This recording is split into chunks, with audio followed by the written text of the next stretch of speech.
म कहिले विचलित भइन र हुनेवाला पनि छैन, किनकि एउटा व्यक्ति बन्नको लागि एउटा पार्टी बनाउनको लागि चालिएको अभियान नै होइन, यो त सिङ्गो पुस्तालाई न्याय दिनको लागि थालिएको अभियान थियो।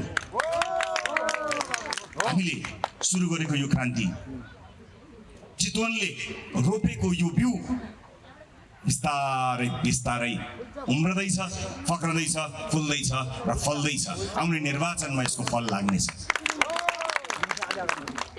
यही चितवनले अन्याय पर्दा न्याय दिनको लागि उठाएको आवाजको बिउ बोकेर हामी राष्ट्रिय स्वतन्त्र पार्टीका रूपमा गत निर्वाचनमा उभियौँ। सर्वाधिक मत दिएर तपाईँले पठाउनु भयो। खोइ किन हो फेरि मलाई संसदबाट निकालियो। मैले सहर्ष स्वीकार गरेँ र पुनः निर्वाचनमा तपाईँहरू समक्ष आएँ। तर संसदकै सबैभन्दा बढी मत दिएर पठाइएको मलाई बिना कारण संसदबाट फेरि निकालियो। म फेरि यहाँ आएको छु, म फेरि चितवन आएको छु, सिङ्गो पार्टी बोकेर, पार्टीका परिवारहरू बोकेर। उपस्थित आमा बुवा दाजुभाइ दिदीबहिनीहरू, मलाई न्यायप्रेमी जनताप्रति विश्वास छ। यो लडाइँ एउटा चुनावका लागि लडेकै होइन। गत निर्वाचनमा पनि मैले भनेको थिएँ, यो एउटा निर्वाचन लड्नको लागि लडिएकै होइन, यो त एउटा पुस्ताका लागि लडिएको हो। सिङ्गो पुस्तालाई देशबाट लखेटिएको छ, बाआमालाई रुवाएर लखेटिएको छ। यो लडाइँ त्यसका लागि हो नि। म कता कता सुन्छु पुराना दलका नेताहरू संसद पुनर्स्थापनाको रट लगाइरहेका छन्। कुन संसद पुनर्स्थापना? अन्याय र अत्याचारको पराकाष्ठा नागेर 2/3 बलमा नेपाली जनतामाथि दमन गर्ने, आफ्ना मान्छे बचाउने, विरोधीलाई फसाउने संसद बुझाउन खोजेको भयो भने खबरदार, त्यो सम्भव छैन। संसद आउँछ तर नयाँ म्यान्डेट लिएर आउँछ, नयाँ नयाँ अनुहारहरू आउँछन्।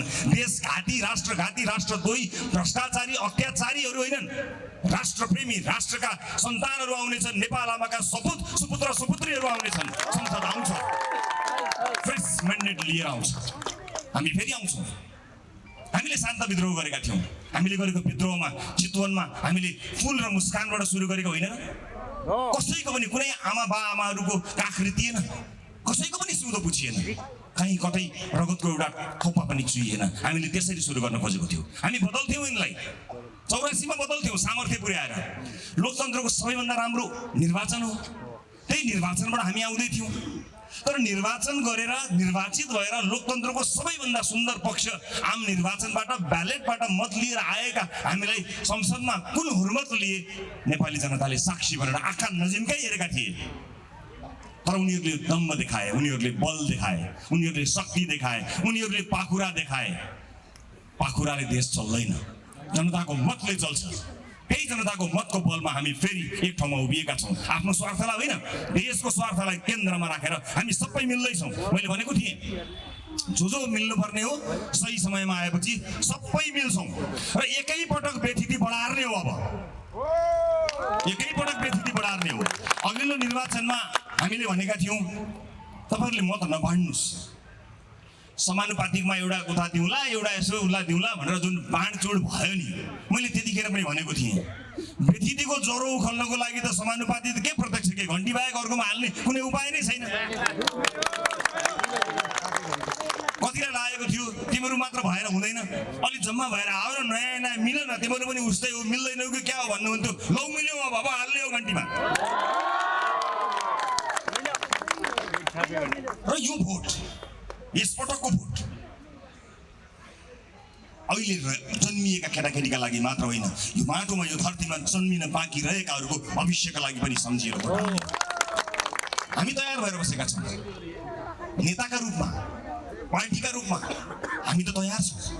हामीले कस्तो किसिमको वातावरण बनाउँदैछौँ, हामी के गरिरहेका छौँ भन्ने कुरा यो 3 वर्षमा सिङ्गो देशले देख्यो। अब त बेला पनि भयो। अब हामीले आफ्नो भविष्य लेख्ने जिम्मा नेपाली जनताको हातमा छुट्याइदिएका छौँ। आफ्नो भविष्य आफैले लेख्ने हो, यिनलाई प्रतिपक्ष पनि नराख्ने हो। किन राख्ने प्रतिपक्षमा? केका लागि राख्ने?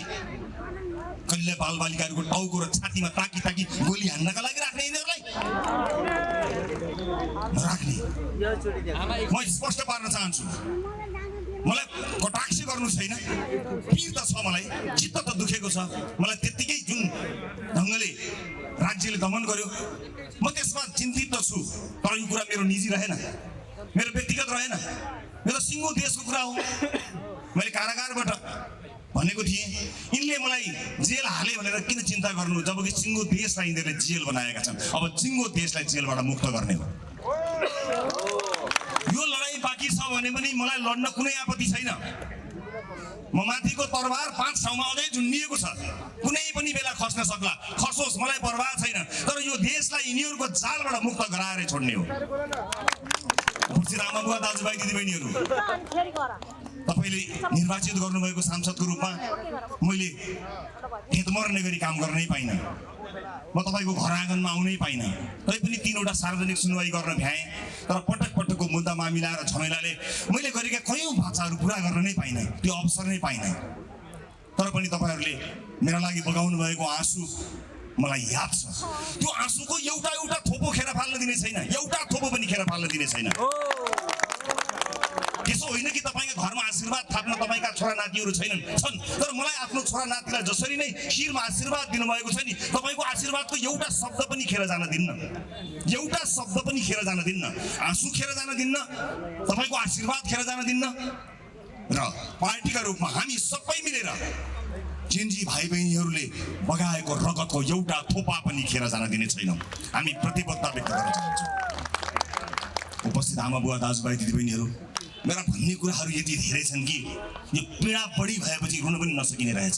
म त्यति धेरै पीडामा बाँधिएर बसेको छु, तर मेरो व्यक्तिगत पीडा देशको पीडाको अगाडि केही पनि ठुलो कुरो होइन।